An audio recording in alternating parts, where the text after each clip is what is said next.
Good morning, good morning, good morning. How are we doing today? Good morning, good morning, good morning, good morning to all of God's good people. Good morning today. I am coming in today with another quick tip of a lover of inspiration. Oh, wow. It's been a couple of days since I have actually done a recording. So, like I stated before, it just depends on how the vibe, depends on the energy, depends on my spirit, on which way I go. So after coming out of meditation and taking a shower, sitting, and I have been real big on this journey, understanding your source, understanding your soul, and speaking your truth.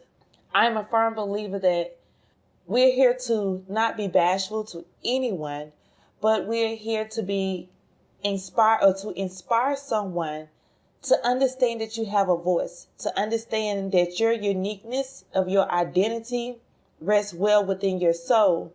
And after me finished reading my book last night, Seeding of the Soul, I realized that it is one major factor that Gary said that stood out to me is that I want my body to be inside of my soul and not my soul be inside of my body.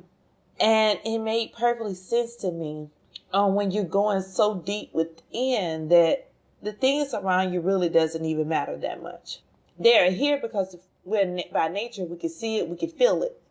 But once you get really connected inside, it is a beautiful place to be. When I say beautiful, it's a real beautiful place to actually be. So much for the chatter. I'm coming to you today with the word slope. And I never been the best at math, but I used to like algebra. And I kept saying, well, Spirit, where do I go with slope? And I started thinking about my math when I was taking math back in high school. In order for you to make a full connection of a point, you had to run, then rise. I'm going to repeat that again. In order for you to make a point on your axle, you had to run and you had to rise. And I started thinking about our lives on where we're going sometime in life. Are we just always running and never rising? Or are we trying to rise and then trying to run?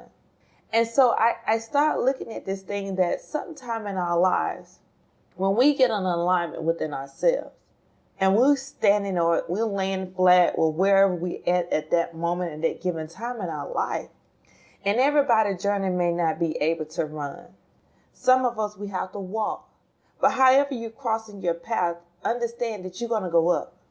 You won't always be just right there. You're going to go up.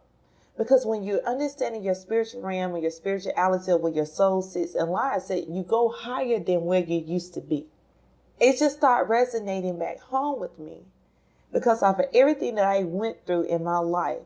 And especially last year when I actually started doing the recordings, I had to understand that this life was not about me. It wasn't about me. My journey, my path, my pain, my hurt, my disappointments, it was not about me. It was about me being a voice to help save somebody else. It was about me being an inspiration to my daughter, to the rest of the women that I may come in contact with, or the rest of the people that I may come in contact with, to understand that this is not the end of your road. Dig deep inside. Understand, I know we get a certain age and everybody like, hey, I'm going to have me a peace of mind. You are. But never sell your soul for something that you're not willing to die for.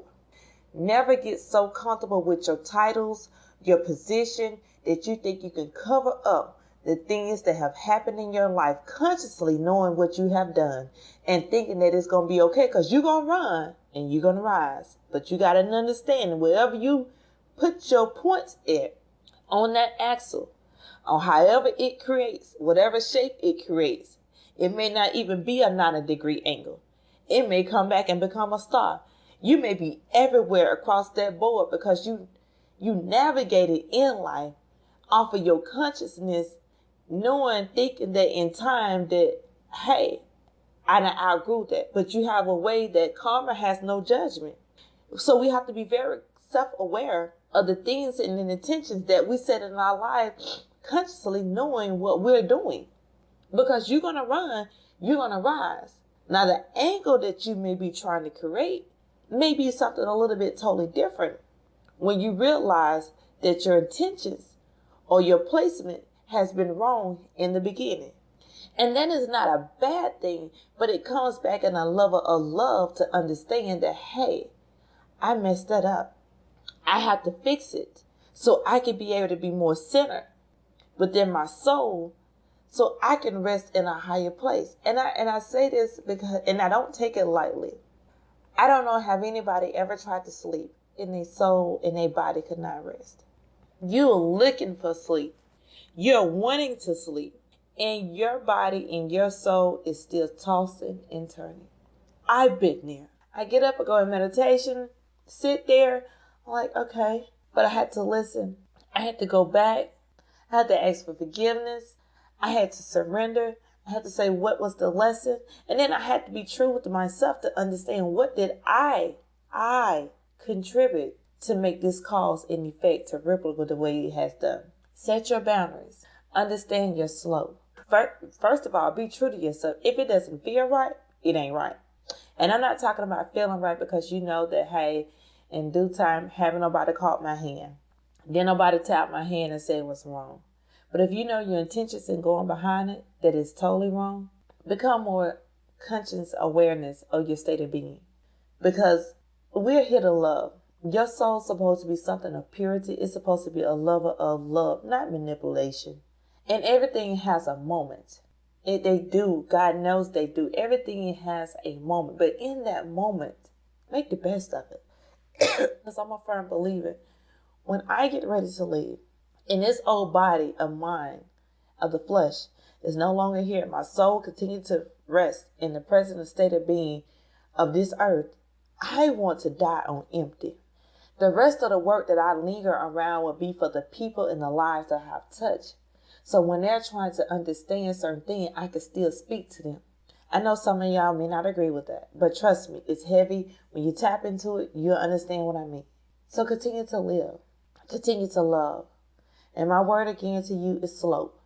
In math, it say rise and then you run. You may have to walk and you may have to rise. However, understand in order to make a point, you got to start at the bottom and you got to go up to the top. And in order for you to make another connection of a point, you got to start at the bottom and go to the top. But in the midst of you going in those directions, you got to understand what were your intentions. What goal, what pattern did you set? Because you may want a 360 circle. You may want a full one. And you might get a 180. Or you might get a 90-degree angle. It just depends on. So live out that truth. Set your intentions. Understand your slope. It's Thursday. I won't continue to bore you any longer. Continue to enjoy the rest of your day.